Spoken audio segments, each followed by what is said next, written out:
할렐루야, 반갑습니다. 늘 이제 주일날이 되면 이제 예배를 인도하잖아요. 인도하게 돼서 이제 올라오면 먼저 자리에 앉아서 기도를 하고 눈을 뜨면 가장 먼저 보이는 게 앞에 있는 이 꽃이죠, 꽃. 주마다 그런 느낌을 받거든요. 참 예쁘다, 참 예쁘다 그래요. 그래서 꽃을 보면서 우리 성도님들도 또 이렇게 봅니다. 보는데 꽃은 활짝 피어 있는데 성도님들의 얼굴은 가끔씩 안 핀 것 같은 느낌이 들어요. 가만히 보니까 오늘 우리 여전도회 주일이어서 우리 여전도회 우리 회원님들 섬기시는 분들 또 예쁜 옷을 입고 나왔고, 또 제가 이렇게 올라와서 보니까 오늘 진짜 열심히 찬양을 하신 분이 계셔요. 저 뒤에 있는 우리 최필승 권사님 아시죠? 아주 연로하시는데 그렇게 힘차게 찬양을 하시는데 참 예쁘다. 자, 그런 느낌이 이렇게 들었습니다. 이제 지금 요람을 작업을 하고 있는데요. 제가 이제 요람 작업을 하는 우리 윤 목사님이 이렇게 열심히 하시는데, 이번에 저도 한번 사진을 바꿔볼까 생각을 하고, 이 사진을 어떻게 해야 되나. 그래서 요즘에 휴대폰이 참 좋잖아요. 그래서 우리 정전도사님께 부탁을 드렸어요. 저 한번 찍어달라고. 찍어서 예쁘게 나오면, 멋지게 나오면 그걸로 하겠다고 이렇게 했는데, 정도사님이 참 이렇게 해보세요, 저렇게 해보세요, 얼굴은 올리고요, 턱은 땡기고요, 입은 이렇게 하셔야 됩니다 하면서 마지막에 이렇게 미소를 지으랍니다. 여러분 한번 미소 한번 줘보세요. 옆에 분들 인사하겠습니다. 꽃보다 아름답습니다.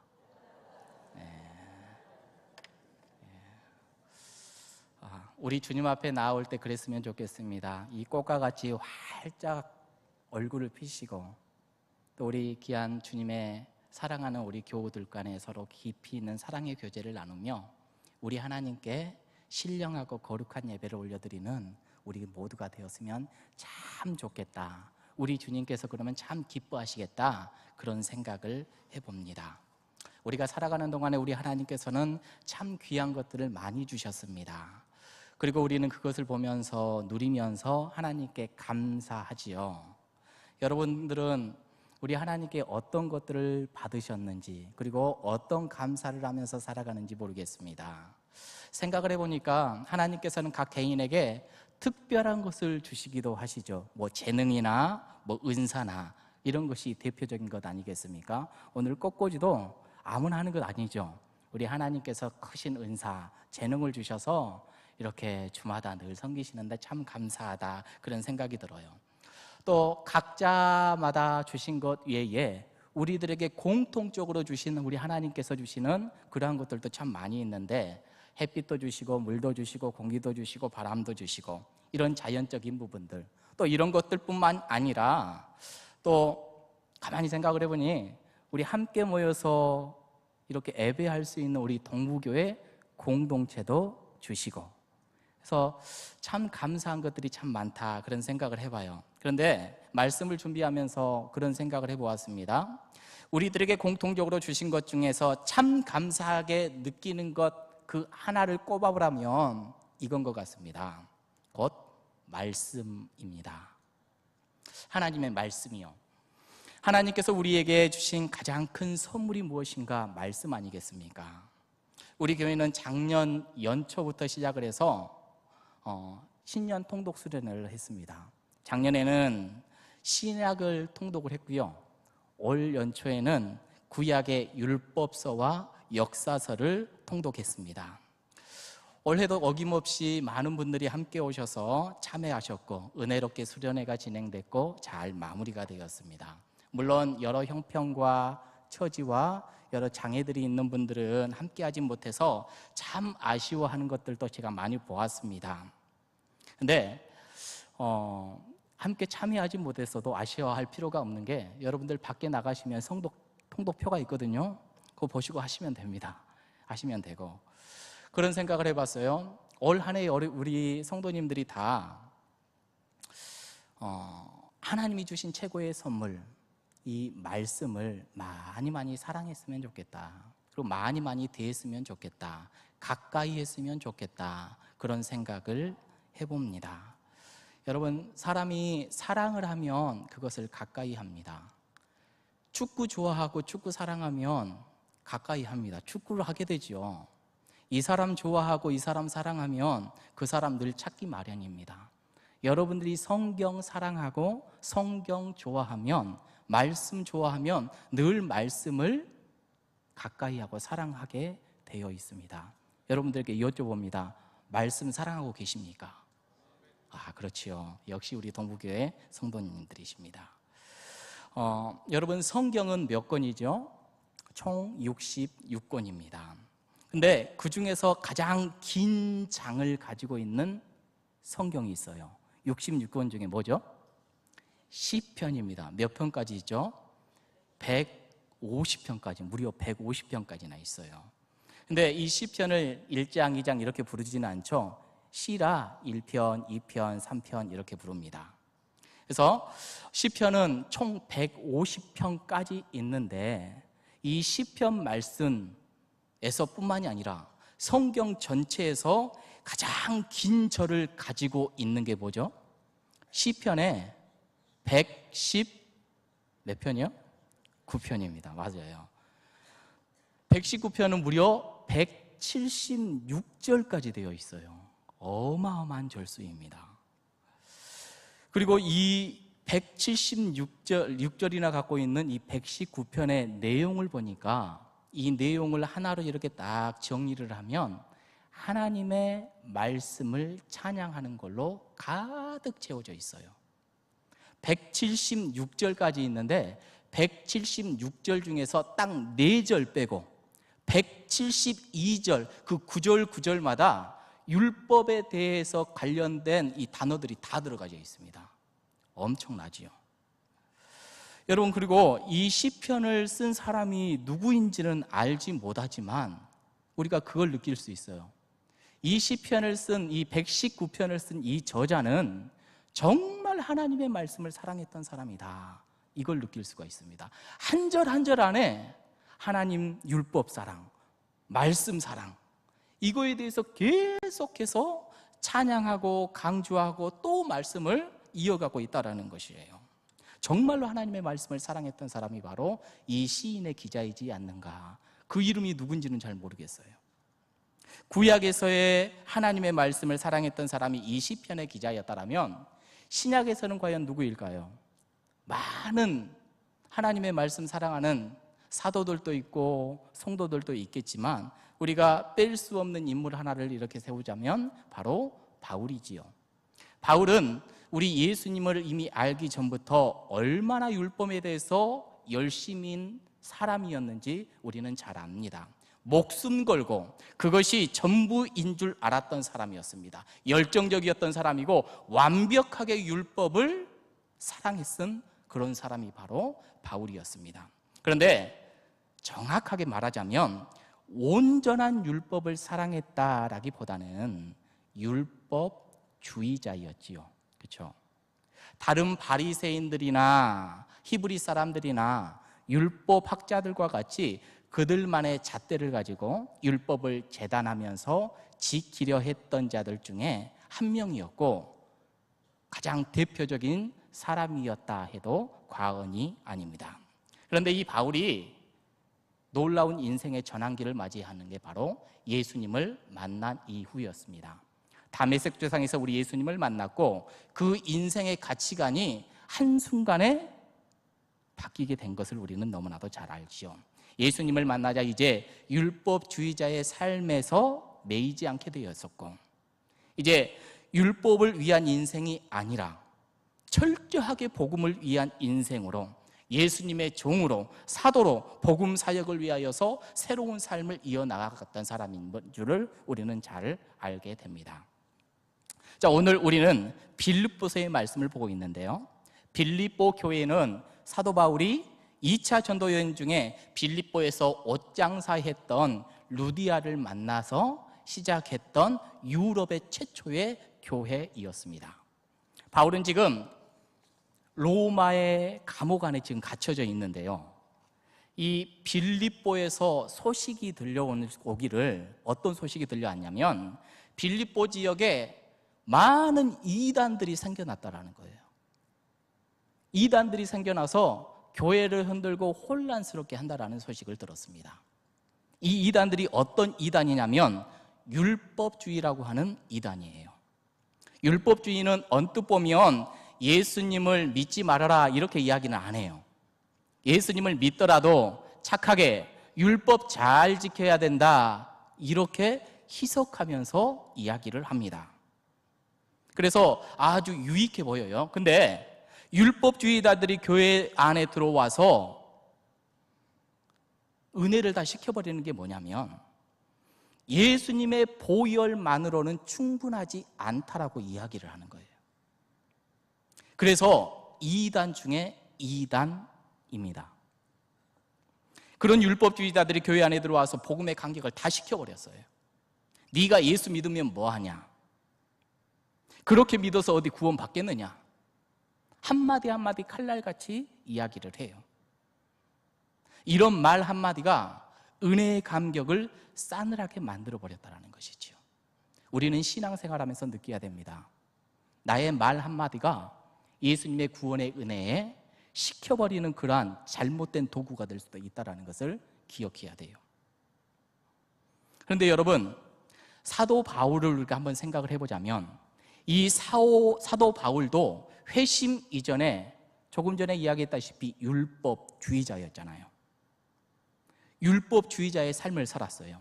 근데 그가 감옥에서 듣던 소리가 뭐냐면 그 율법주의자 그 이단들이 빌립보 교회를 흔든다라는 거죠. 그래서 바울이 과거에 그렇게 살았던 자신의 모습이 왜 생각이 안 났겠습니까? 그래서 너무너무 마음 아프게 그 빌립보 교인들을 생각하면서 편지를 쓰지요. 안타까움에 오늘 1절 말씀에 뭐라고 하는지 우리 한번 함께 읽어보았으면 좋겠습니다. 1절 말씀입니다. 시작. 끝으로 나의 형제들아 주 안에서 기뻐하라. 너희에게 같은 말을 쓰는 것이 내게는 수고로움이 없고 너희에게는 안전하니라. 아멘. 자, 1절 말씀에 너희에게 같은 말을 쓰는 것이 곧 내가 했던 말을 또다시 쓰는 것이 내게는 수고로움이 없다. 너희들에게는 안전할 거다. 이 말이 무슨 말이죠? 여러분, 여러 번 말을 했어요. 여러 번 편지를 썼어요. 해도 바울이 수고롭지가 않대요. 여러분, 여러 번 말을 하고 여러 번 편지 썼는데 왜 수고롭지가 않겠습니까? 근데 여러분, 사도 바울이 여러 번 내가 이것을 써도 수고롭지 않다라고 이야기를 해요. 수고롭지 않은 이유는 단 하나입니다. 사랑하기 때문에 그렇습니다. 내게 계속 입이 마르도록 말해도 내게 수고로움이 없는 이유는 내가 빌립보를 너무나도 사랑하기 때문에 한 번 말하고 두 번 말하고 또 말하는 것이지요. 그리고 빌립보 교인들이 이 말을 들어도 좋은 이유가 뭘까요? 두 번 듣고 세 번 듣고 듣기에 귀찮지만은 들어야 되는 이유는 오늘 말씀을 보니까 그 말 듣는 것이 그들의 영혼이 안전하기 때문입니다. 오늘 바울은 율법주의자들이 얼마나 나쁜 사람들인지 고발하는 이후에 그들이 왜 나쁜지를 설명할 때 너희가 율법을 자랑하는데 만약에 율법을 자랑하면 나는 그 누구보다도 율법 때문에 자랑할 수 있는 사람이 바로 나다. 지금 이렇게 이야기를 하는 거예요. 지금 바울이 가지고 있는 배경, 커리어 엄청나잖아요. 여러분 5절에 그렇게 이야기하잖아요. 나는 8일 만에 할례를 받고 이스라엘 족속이고 베냐민 집하고 히브리 중에 히브리인이고 율법으로는 바리새파고 내가 얼마나 열심으로 교회를 받게 했고 율법을 잘 지켰는지 이렇게 이야기를 하잖아요. 그렇기 때문에 4절 말씀처럼 나는 더욱 그러하니 너희들이 율법을 잘 지켰다고 말하면서 교회를 받게 했던 것들을 말한다라면 너희보다 내가 더 받게 잘했고 더 율법 많이 사랑했다. 바울이 이야기하는 것이지요. 그런데 이 바울이 예수님 만났잖아요. 그렇죠? 주님을 만난 이후로 나는 더욱 그러하니, 이 말하는 순간에 바울은 회개할 것들이 더 많아졌다라는 뜻이 되는 것이지요. 내가 그동안에 얼마나 많은 사람들을 율법 가지고 정죄했고, 율법을 가지고 이단이라고 잡아 죽었고, 특별히 바울에게는 아픈 상처가 있어요. 스데반 돌로 쳐 죽였잖아요. 스데반을 돌로 쳐 죽인 일이 아마 바울에게는 생생하게 기억이 날 겁니다. 바울이 예수님의 복음을 전할 때마다 때로는 매맞고 고통당할 때가 있었는데, 그럴 때마다 아마도 자기 때문에 맞아 죽은 스데반이 왜 생각나지 않았겠습니까? 바울은 복음을 열심히 전하다가도 문득 스데반 일로 고통당한 줄 압니다. 그렇기 때문에 바울은 그런 고백하잖아요. 내가 바로 죄인 중에 괴수다, 이렇게 이야기하잖아요. 이 말은 과장법 절대 아닙니다. 예수 잘 믿는 형제들을 무고하고 돌로 쳐 죽이고, 그동안 이것이 내가 잘한 것이라고 생각했으니 얼마나 괴수 중에 괴수예요. 그랬던 바울이 지금 감옥에 갇혀 있는데 빌립보 교인들에게 부탁하는 것 아니겠습니까? 7절 말씀입니다. 우리 함께 읽어봅니다. 시작. 그러나 무엇이든지 내게 유익하던 것을 내가 그리스도를 위하여 다 해로 여길 뿐더러. 말씀을 보니 내게 유익하던 것을 내가 그리스도를 위하여 다 해로 여긴다, 이렇게 이야기하고 있네요. 내게 유익하던 것은 말 그대로 나의 유익이 되는 것입니다. 나를 위한 것이에요. 그런데 예수님 만나고 나니까 어떻게 됐죠? 나를 위한 것이 그리스도를 위하여, 이렇게 바뀌어버렸네요. 여러분, 우리가 매일 왜 사는지 날마다 질문해야 됩니다. 오늘 우리 여전도회 주일로 이렇게 지키지만, 우리 여전도회가 뭘 해야 되는지 질문하지 않으면 안 됩니다. 그리스도를 위하여 산다고 하는 자기 정체성이 분명히 있어야 되지요. 전도와 선교를 위하여서 산다, 힘쓴다, 이게 바로 우리 여전도회다.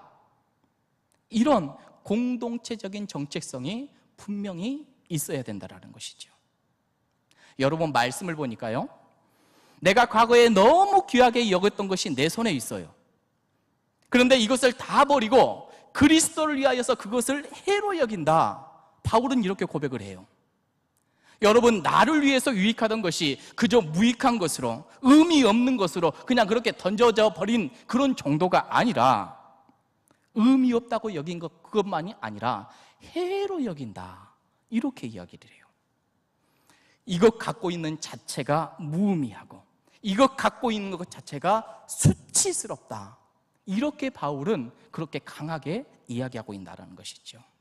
사람이 이렇게 완전히 바뀌어버릴 수가 있을까요? 바울이 그렇게 완전히 바뀌어버렸어요. 불과 얼마 전에 그것 아니면 안 될 것처럼 살았던 사람이었는데, 그것 갖고 있는 것이 내 인생에 해가 된다라는 말을 바울은 하고 있다는 것이죠. 여러분, 그렇다면 과연 우리는 어떻습니까? 우리는 내 손에 뭘 쥐고 있습니까? 뭘 꽉 붙들고 있습니까? 때로는 재능 붙들고 있을 때도 있고, 때로는 자존심 붙들 때도 있고, 때로는 돈 붙들 때도 있고, 때로는 명예 붙들 때도 있고. 바울은 율법 붙들었고, 그런데 바울이 누굴 만났습니까? 예수님 만났습니다. 우리도 예수님 만나면 그 붙든 것들을 놓게 되는 역사가 있게 될 줄로 믿습니다. 여러분, 해로 여긴다, 이렇게 이야기했어요. 여러분, 해로 여긴다라는 말은 단지 생각했다, 이거 아니에요. 아주 장시간을 두고 고민했다라는 겁니다. 장고했다, 이런 말이에요. 이 말이 뭐냐면, 예수님이 종이 되는 것에 있어서 속도는 중요하지 않습니다. 빨리빨리 결정하고 너 예수종 될래, 마귀종 될래, 이런 질문은 합당하지 않습니다. 우리의 영혼 속에 끊임없이 투쟁이 일어나는데, 나를 위해서 살 건가? 예수 위해서 살 건가? 나를 위해서 예수 버릴 건가? 예수 위해서 내 손에 꼭 붙들고 있는 그거 버리며 살 건가? 우리는 정말로 장고해야 됩니다. 예수님의 종들은 이 귀하다라는 것을 버리고 버리기 위해서 깊이 고민하고, 그리고 한 번 버렸으면 다시 붙잡지 않는 그런 사람들인 줄 믿습니다. 우리 모두, 우리 주님께서는 그런 종이 되고 사명자 되기를 원하고 계신다는 것이지요. 여러분, 우리는 잊지 말아야 돼요. 지금 내가 손에 쥐고 있는 그 어떤 것보다 우리 예수님 아는 지식이 가장 귀하다, 가장 고상하다, 잊지 마셔야 됩니다. 오늘 여전도의 주일로 우리 하나님께 예배하고 결단하는 우리 귀한 집사님들, 권사님들, 그리고 여기에 모여있는 모든 성모님들 마찬가지죠. 묻습니다. 예수님을 믿는, 예수님을 아는 그 지식이 가장 고상하십니까? 가장 고상하십니까? 많은 그리스도인들이 있습니다. 그런데 성숙한 그리스도인들은 내 손에 예수님 붙잡기 위해서 그동안 내가 붙잡고 있는 그 모든 것들을 놓을 뿐만 아니라 이걸 배설물처럼 여길 수 있는 자, 들고 있는 게 수치가 되는 것처럼 과감히 던져버리는 자, 그리고 예수님만 붙들고 사는 자, 이게 바로 성숙한 그리스도인입니다. 여러분, 8절의 말씀 마지막 부분과 9절의 말씀 첫 번째 부분이 어찌 그리 은혜가 됐는지 몰라요. 우리 한번 보시면 8절 마지막 부분에 그리스도를 얻고, 9절에 그 안에서 발견되려 함이니. 여러분, 그리스도를 얻고 그 안에서 발견된다, 이렇게 말씀했어요. 그리스도를 얻고 그 안에서 발견돼요. 내가 그리스도를 내 마음에 모시고 그리스도 안에 내가 거하는 겁니다. 내가 그리스도 안에 거하고 그리스도가 내 안에 거하는 거예요. 바울이 그런 경험, 그런 삶 살라고 빌립보 교인들에게 정성 다해 한자 한자 편지하고 있습니다. 오늘 우리가 살아가는 저와 여러분들에게도 그 마음 느껴지기를 간절히 원합니다. 우리가 꽉 붙잡고 있는 건 뭡니까? 정말로 이거 귀한데 버릴 수가 없을 것 같은데 우리 주님 위해서라면 그것을 버릴 수 있는 사람, 놓을 수 있는 사람, 이게 바로 성숙한 그리스도인이다, 우리 주님께서 말씀해 주십니다. 주님께서 귀하게 여기시는 일꾼, 그 마음에는 한 가지 사실이 있습니다. 나를 위해서 살지 않는다, 나를 위해서 일하지 않는다, 나를 위해서 말하지 않는다. 오직 나의 주 그리스도를 위하여서 말하고 일하고 살아간다. 그렇기 때문에 내가 지금까지 가지고 있던, 지금까지 나 자신을 위하여서 가지고 있었던 그 믿음, 그 잘못된 모든 것들 다 배설물처럼 여긴다. 여러분, 이런 사람, 이런 겸손한 사람 되기를 우리 주님께서는 원하고 계십니다. 시대가 많이 흉흉해졌습니다. 우리나라에 예수 그리스도의 복음이 들어온 지 100년이 넘었어요. 근데 그 복음의 역사의 그 중심 가운데 여전도의 귀한 신실한 일꾼들이 얼마나 많은 헌신을 했는지 모릅니다. 올 초가 되어서 또 여전도 회원들은 헌신의 다짐을 하고 있지요. 여전도회가 조직이 된 지 119년이 됐다고 합니다.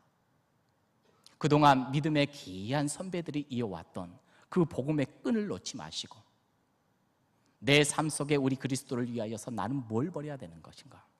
세상을 향하여서 어떻게 나아가야 되는 것인가? 이 시대의 새로운 역사, 새로운 선교 여성으로서 어떻게 발돋움해야 될 것인가? 날마다 스스로 묻고 함께 고민하고 그렇게 이 시대를 담당해 나아가는 우리 여전도 회원들, 그리고 우리 모든 성도님들 되시기를 간절히 원합니다. 기도하시겠습니다. 하나님 감사합니다. 우리 주님을 아는 지식이 세상의 그 어떤 것보다도 고상하며 우리가 마땅히 취해야 될 것임을 다시 한번 말씀을 통하여서 깨닫게 됩니다. 하나님, 우리 주님만을 위하여서 오늘 또 살게 하여 주시고 내일 또 걷게 하여 주옵소서. 특별히 우리 여전도 회원들을 우리 주님께서 붙드시사 힘주시고 강한 의로운 오른팔로 주의 복음 이하여서 쓰임받을 수 있도록 인도하시고 이끌어 주옵소서. 예수님의 이름으로 기도합니다. 아멘.